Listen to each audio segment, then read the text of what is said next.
Pre-releases are some of the sweetest Magic events you can attend. Whether you're brand new or more experienced, I'm going to be going over everything you need to know for the weekend. First, I'm going to explain how you build a sealed pool, and I'll also go over the best and worst cards in each color so you know what to look for. So when you sit down for your pre-release, you will get a pack like the one here, and in it will be a spin down dice, 6 packs, and a promo card. The promo card can be used in the deck that you make. You'll crack open your 6 packs, and then you have to figure out how to make the best deck from them. This footage is from the Loading Ready run pre-release, and I recommend that you go and check it out if you want a more step-by-step breakdown of how to build your pool, but I'll give you how I would do it here. You want to make separate piles for each color, and then I break those down into at least 2 piles, one being cards I want to play and one being cards I'd rather not play. You can go further than this and have a third pile, which is your actual bombs or best cards in that color. After you've done this, then you should at a glance be able to see which colors have the most to work with. I recommend taking the time ideally to look at a few different combinations of decks to make sure you're not missing something. So take 2 color pairs and lay out by cost left to right all the cards that you want to play, split out the creatures and spells, and see what you've got to work with. One thing to keep in mind at this stage is your mana curve. Generally speaking, you want something that looks like this, where there's a lot more 2 and 3 costs than anything else. You don't have a glut at 1 mana cost. If you have a lot of 4 costs and nothing else going on beforehand, you're very liable to get run over before you can cast anything. At this stage, you can also get an idea of whether you're an aggressive deck or a slower deck. If almost all of your cards cost 3 or less, and you maybe have a couple more above that, you might be able to run as little as, say, 15 or 16 lands. But generally speaking, you're going to want to be 17 lands, and you're going to want a more steady curve. The last big thing to decide here is what lands do you play. I would say that if you're unsure, just stick with 2 colors, but it can be worth splashing something into a third color that is powerful and ideally has only 1 mana pip on it. Let's just go over how you figure out what lands to put in your deck. I'll link below an article by Karsten. He's a long-standing pro player and fan of maths who has broken this down in great detail. With 17 lands being the normal recommended number, you would often just go 9 of one color and 8 of another color. So in this case with Helpful Hunter, it needs 1 white and 1 of any color. You would need 9 white lands to reliably cast this on turn 2. Reliably meaning roughly 95% of the time. However, if you want to cast a Johnny Call Over the Pride on time on turn 3, you're going to need 12 white sources to reliably do that. Exemplar of Light, a little bit more leeway, only 11 sources because it's turn 4. Overrun, however, 3 green mana required, so you need 13 sources to reliably cast that on turn 5. But Herald of Dawn costing 7 total, you only need 10 sources in your deck by the time you get to that total amount of mana. Hopefully this gives you a rough idea of what you're looking at. Really take a close look at any cards that have 2 or more mana pips. Make sure that your land can support it. So I'm going to go over each of the archetype Signpost uncommons. I've roughly ordered them in power level as far as I'm concerned. One thing that I'll reference more later is there are a couple of very powerful common removal spells that deal 2 damage, and therefore having 3 toughness or having multiple bodies is a really big boon in this format, which is what all 3 of these cards have. So Heroic Reinforcements, 4 mana makes 2 1/1 white soldier creature tokens, and until the end of turn, all creatures you control get +1/+1 and gain haste. This on its own makes 2/2/2 bodies that attack straight away, which is not bad, but if you have multiple bodies out already, this would very quickly end a game. Balmor is a 1/3 flyer for red and blue. It says whenever you cast an instant or sorcery spell, creatures you control get +1/+0 and gain trample until the end of turn. Blue-red is a spells matters deck, so you'll be playing cheap cards that draw other cards, remove their creatures, interact with things in combat. If you trigger this once, it's fine. If you're able to reliably trigger it each combat, or multiple times in one combat, then it gets very scary very fast. When you're playing Balmor, you want to avoid trading off your creatures because the more of them you have in play, the more value their ability gets. Empyrean Eagle is a 2/3 flyer for 3, and it gives other creatures you control with flying +1/+1. This has fine stats on its own. If you've got at least one other flying creature, then this is great value, and anything more is gravy. Blue-white is touted to be the flyers archetype. There's not loads of flyers, but again, you don't really need there to be loads with this card. In blue-black, we have Dreadwing Scavenger, which is a 2/2 for 3 flyer. When it enters or attacks, draw a card, then discard a card. Threshold, this creature gets +1/+1 and has Death Touch as long as you have 7 or more cards in your graveyard. So blue likes flyers, blue likes also drawing multiple cards a turn. There's some cards in the color that care about that. And then black is kind of built more around Threshold. And this color pair is quite controlling. So this being able to filter your draw step, build the graveyard, trade off with another creature, potentially even threaten damage in the air. It does a lot of little things very well, and I'd be very happy to be running this card. Ruby Daring Tracker is a 1/2 for 2 that can either tap for red and green or attack, and when it does, if you control another creature with power 4 or greater, it gets +2/+2 until the end of turn. So red green has a 4 powers matters theme, and not only does this let you cast your 4 power creatures faster, it then becomes a very respectable attacker after you have them in play play. Most other mana creatures have the problem of when you top deck them later on, they are useless, but Ruby gets around that quite nicely. Wardens of the Cycle is a 3/4/4/4 with a slightly hard to cast mana cost that says Morbid at the beginning of your end step. If a creature died this turn, you can either gain 2 life or draw a card and then lose 1 life. There's a lot of sacrifice support in black, but Morbid is a bit unreliable to trigger because your opponent has a lot of control over whether they let things die or not. So if you don't have reliable sacrifice outlets, just keep in mind that this creature could be just kind of a hard to cast 3/4/4 a lot of the time. But if you are able to reliably trigger the draw, then it becomes an amazing card. Going on to slightly weaker Signpost and commons, we've got Good Fortune Unicorn, which is a 2/2/3. Whenever another creature you control enters, put a +1/+1 counter on that creature. So a 2/2/3 is a bit weak. A 3/3/3 would also be a bit weak. A 4/4/3, now you're kind of talking. So you really need to trigger this at least like 2 times to be happy about it. But as we mentioned, 2 toughness is a liability. It's quite possible that you could play this and it could die before anything happens. But Green White does have a few different creatures that hold counters well, and a few that care about other creatures having counters on them already. Next we have Fiendish Panda, which is a 3/2/4/4 Bear Demon. Whenever you gain life, put a +1/+1 counter on this creature, and whenever it dies, you can return target non-bear creature card with mana value less than or equal to this creature's power from your graveyard to the battlefield. So sadly you can't loop Fiendish Pandas. So as long as you have a creature that costs 3 or less in your graveyard already, and even if this dies, you're getting decent value out of it. The problem is, again, it's 2 toughness, so it is at risk of dying relatively cheaply, but there is a lot of ways to gain life, and also a lot of ways to sacrifice in these colors. So it can run away with the game pretty fast. Final couple of Signposts and commons. Perforating Artist in red-black is a 3/2 with Death Touch and Raid. The raid effect says, at the beginning of your end step, if you attack this turn, each opponent loses 3 life, unless they either sacrifice a non-land permanent of their choice or discard a card. The 3/2 Death Touch for 3, not great. The raid ability is very unreliable. The opponent can just choose to discard a card or lose life before they have to affect their board state if it's good.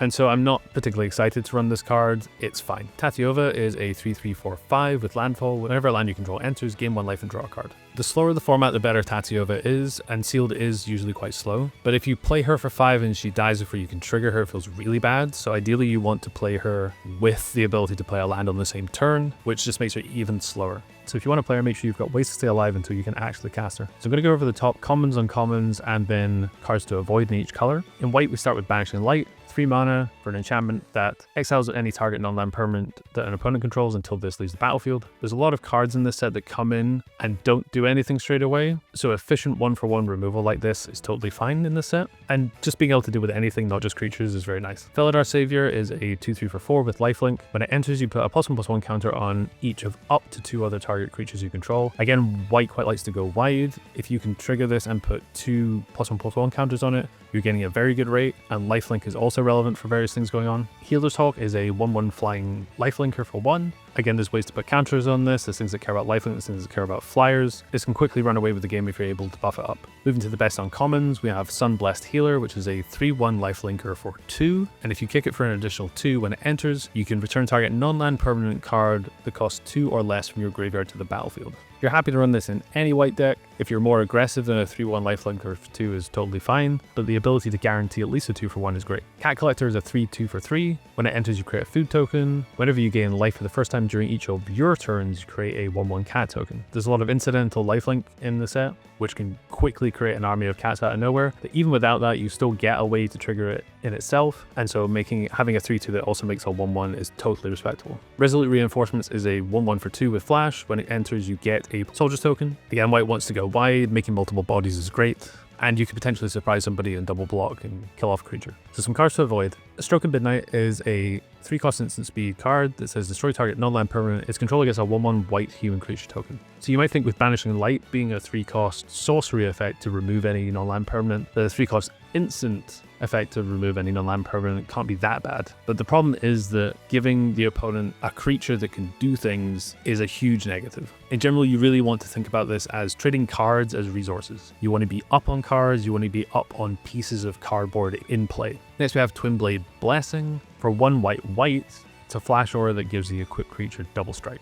The ideal scenario for this is that you flash it in the middle of combat and you get to kill a creature and then this stays around. The problem is that it's a very expensive combat trick, and auras are always at the risk of you 2-for-1ing yourself if they remove the creature. You can often get this desired effect with a far cheaper effect that costs say 1 or 2 mana, and so although this looks tempting, I would avoid it. Similarly here we have Divine Resilience. For 1 mana it gives a creature indestructible, or if you kick it, you can give as many creatures as you want indestructible. So because this doesn't increase their power and toughness, a 1/1 can't now trade with the 2/2, it just blocks it. You would far rather have cards that allow you to trade off with bigger cards rather than just delay, especially in attacking colors like white. Into blue we have Uncharted Voyage. It's a 4 mana instant that puts a creature either on the top or bottom of its owner's library and then you surveil 1. This is just versatile removal, gets rid of anything. Because it puts it on top of their library, if they attack, you got to put it on top, they've got to redraw it, they've got to recast it, you've got to wait a turn before they attack that again. It buys a lot of time, lets you get in damage on the board. Big Fin Bouncer is a 3/2 for 4. When it enters, you bounce a creature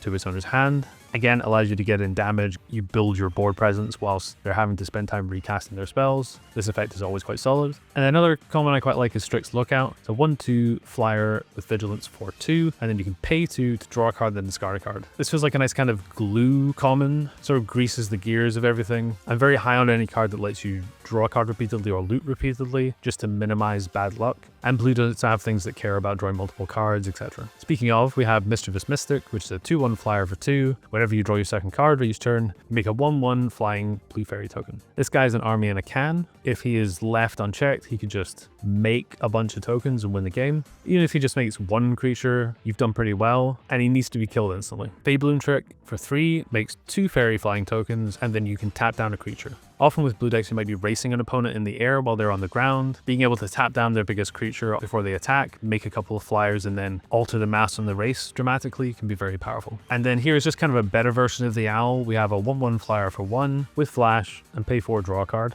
In aggressive decks, you're happy to have the cheap evasive body, but in slower decks, you're just happy to have a reliable way to draw cards as you're killing their creatures and stalling for time. Cards to avoid. An offer you can't refuse for 1 blue is an instant that says counter target non-creature spell. Its controller creates 2 treasure tokens. So in a bad scenario, this has nothing to target. In a worse scenario, it does have something to target, and then you countered it and you gave your opponent 2 treasure tokens, and now they have 2 more mana and are casting 5 and 6 drops on turn 3. Imprison of the Moon, 3-cost aura removal. Enchant a creature, land, or planeswalker, it turns into a colorless land. Problem with this is that if you cast it early, you are ramping them, similar to the last card, and that's just too big of a deal. A land is actually useful, and you don't want to be giving your opponents useful cards. Omniscience is a 10 mana enchantment that says you can cast spells from your hand without paying their mana costs. The problem with this is twofold. 1, you will probably never get to 10 mana, and 2, if you do, you don't need your spells to be free anymore. Moving to black, we have the first of those removal spells I mentioned, Stab. For 1 black, target creature gets -2/-2 until the end of turn. Just very efficient removal, you should play all of them. Bake into a pie for 4, instant, destroy a creature, and you get a food token. Again, this kind of principle of getting more bits of cardboard than your opponent. You can remove their best creature, and you get a food token, which can incidentally be useful for other things. Hungry Ghoul is a 2/2 for 2. Pay 1, sacrifice another creature, put a +1/+1 counter on this creature. So black cares a lot about sacrifice, but there's only so many sacrifice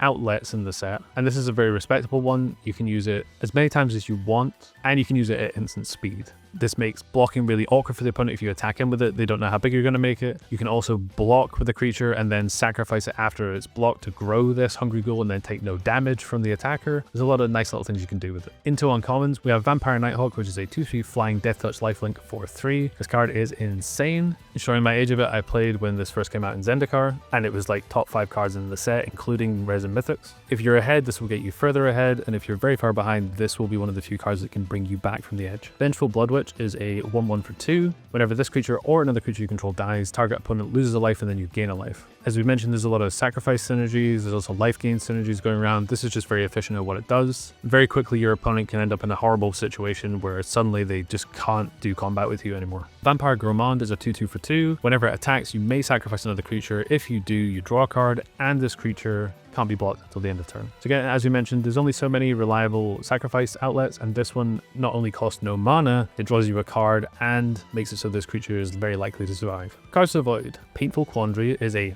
5-cost enchantment. It says whenever an opponent casts a spell, they can either choose to lose 5 life or discard a card. Similar to the red-black Signpost card, this is bad for a few reasons. The opponent gets to choose what they do, so they will just choose whichever one they care about less. If they're really far ahead on board, they'll just lose some life. If they've got a bunch of lands in hand, they'll just discard some lands. but also it doesn't do anything if it comes down. If they're ahead on board, they could just not cast any spells and keep attacking into you, and you just wasted your whole turn. Midnight Stack for 3 is an enchantment that has Raid. At the beginning of your end step, if you attack this turn, make a food token, and then you can pay 3, sacrifice this enchantment, and target opponent loses X life, where X is the amount of life you gained this turn. So this is just very expensive for what it does. If you have no other life gain synergy going on, you pay this for 3, you attack, you get a food token, then next turn you pay 2, sacrifice the food token, and pay 3, sacrifice this, and then you've managed to get your opponent to lose 3 and you gain 3 for a grand total of 8 mana. I don't really know at what point this becomes okay. Maybe when you've got enough incidental life gain that you can do like 6 or 7 in one go, but in general I would definitely avoid this.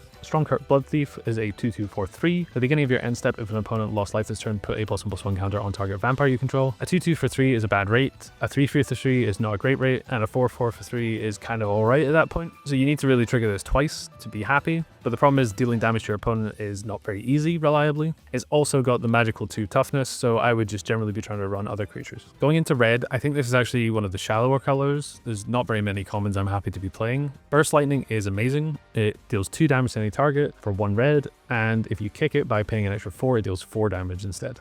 This is the other big common 2 damage removal spell, and again just run every copy you get if you're in red. Gorehorn Raider is a 4/4 for 5 with Raid. If you attack this turn, deal 2 damage to any target. Again, great for picking off small creatures, trading up into larger creatures, or you can just go directly to the opponent's face with this. And then Goblin Surprise is a 3-cost instant that says either make 2 goblins or give all your creatures +2/+0 until the end of turn. Each half of this effect is a little bit cheaper usually. You maybe pay like 2 for each of the half of this card, but the flexibility I think is worth the cost, and it fits quite well into what red's trying to do. Top uncommons, we've got a Braid, which deals 3 damage to target creature for 2, or you can destroy target artifact. There's not very many relevant artifacts you want to destroy, but 3 damage for 2 is just a good rate. And then Fiery Annihilation is an instant speed for 3, deals 5 damage to a creature. It can exile an equipment attached to that creature, and also if the creature would die, it is also exiled. Again, just efficient removal. If you happen to get an equipment with this, that's just amazing, but you don't need that as a caveat to run this card. And finally, we've got Dragon Trainer, a 1/1 for 5, that when it enters, you get to make a 4/4 flying dragon token. Just again, multiple bodies, decent stats, and flying is a very relevant ability. Cards to Avoid. Brass's Bounty is a 7-cost sorcery that for each land you control, you create a treasure token. Similar to some other Cards to Avoid, this doesn't do anything, and if you have 7 mana, you don't need more mana usually. This is very much a commander card and not a limited card. Goblin Negotiation is a red and X sorcery that deals X damage to target creature, and then you create a number of 1/1 red goblin creature tokens equal to the amount of excess damage dealt to that creature. So they have a 1/1, you could pay 3 mana to kill it and get no goblins, or 4 mana to kill it and get 1 goblin, 5 mana to kill it and get 2 goblins, etc. The problem with this card is you need to be paying 5, 6, 7 mana to make it remotely worth your time, and at that point you should just not be playing it. Seismic Rupture is a 3-cost spell that deals 2 damage to each creature without flying. This is just a little bit too narrow to play in your main deck. Consider bringing it in after sideboard if you see an opponent is running a lot of small creatures. But there's too many times when this is either going to hurt you more than the opponent, or they're just not going to care about it because they're running a bunch of 3 toughness creatures. Into green, we have Bite Down. For instant speed for 2, has target creature you control deal damage equal to its power to target creature or planeswalker you don't control. This is a great way to mess up combat and an efficient way to kill a creature. Just keep in mind that the opponent can mess with this spell. If they kill your creature in response to you casting Bite Down, it won't do anything. So just keep an eye on their mana and try and play it when you're safe. Treetop Snare Spinner is a 1/4 for 4 with Reach and Death Touch. You can pay 3 to put a +1/+1 counter on any target creature you control as a sorcery. This is an insane roadblock.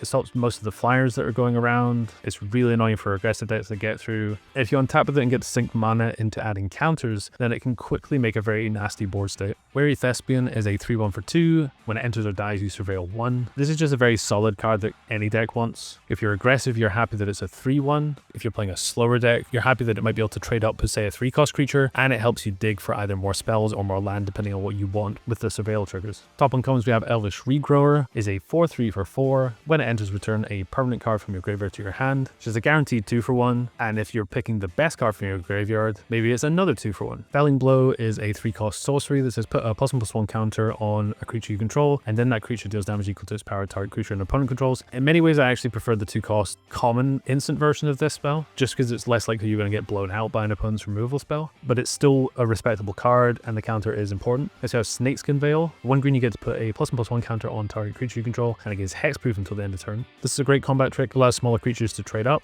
and you can fizzle a removal spell for just 1 mana. Cards to avoid. For 5 we have Doubling Season. Basically says if you are putting counters on things or making tokens, you get twice as many. Same issue with a lot of these other big enchantments. It doesn't do anything when it comes into play, and at limited you will almost certainly not have enough cards that make tokens or add counters for this to do anything relevant, so please don't put it in your deck. Genesis Wave. 3 green and X, reveal the top X cards from the top of your library. You can put any number of permanent cards with mana value X or less from among them onto the battlefield, and then put all the rest of the cards revealed into your graveyard. So the problem with this card is that you really need to be spending at least, say, 4x for it to do anything, because then at that point you're looking at 4 cards and you're putting all 4 or less cost creatures into play, and some lands probably. So at that point, if you're spending 7 mana, you might as well just put like a 6 cost creature in your deck instead of this card. Blanchwood Armor is an aura for 3 mana that gives the enchanted creature +1/+1 for each forest you control. So for this to be worth spending mana on, it probably needs to be at least +4/+4, which means you need to be playing almost entirely forests in your deck. Even with that in mind, you're still opening yourself up to getting 2 for 1 because you're playing an aura. So in general, I would avoid this unless you're near mono green. So looking at the colors cards, Evolving Wilds is just a solid fixing card, lets you search your deck for any basic you want. If you have these and you're not playing a hyper aggressive deck, you should really be running 1 or 2 of them, even if you're only 2 color, because it helps up your odds of getting your colors on time. This goes the same for the on color dual lands that gain you 1 life. You should run them if you're on color, and they also help you splash if you need them. Gold Vein Pick is a 2 cost equipment, costs 1 to attach, and it gives the equipped creature +1/+1, and whenever that creature deals damage to a player, you create a treasure token. I think as long as you're not a very controlling deck, you should probably be playing this. You should have a few evasive creatures or ones that want to get in, and being able to get a treasure token repeatedly is a very good benefit.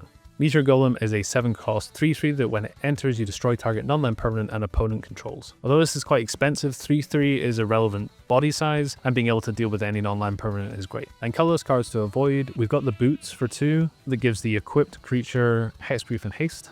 This is a Commander All-Star, but in limited is not so hot. Giving hexproof to just a random creature is not that important, and haste is a relatively weak combat ability. Because this doesn't give any stats or any better combat keywords, often it's just not worth the card. Ravenous Amulet is a 2 cost artifact. You can pay 1, tap and sacrifice a creature to draw a card, put a counter on this, only at sorcery speed, or pay 4, sacrifice it, and each opponent loses life equal to the number of soul counters. If you're desperate for sacrifice outlets, you can play this card, but because you can only use it once a turn and you can only use it at sorcery speed, it is very slow and clunky, and the second ability is very rarely going to be used. You're going to have to sacrifice a lot of creatures before you actually want to deal damage to their face. Campus Guide is a 2/1 for 2. When it enters, you can search your library for a basic line card, reveal it, and put it on top of your library. It's not drawing your card, which means you're kind of down a card because you don't really want to be playing a 2/1 for 2. So it's only really something I would consider running if you're splashing and you really need the fixing. If this video helped you out at your pre-release, please tell me below. I'd love to hear about it. And I'll be making more guides around Foundations, such as Draft and just Arena in general, so subscribe if you want to see those. Thanks for your time, and may you open many bombs.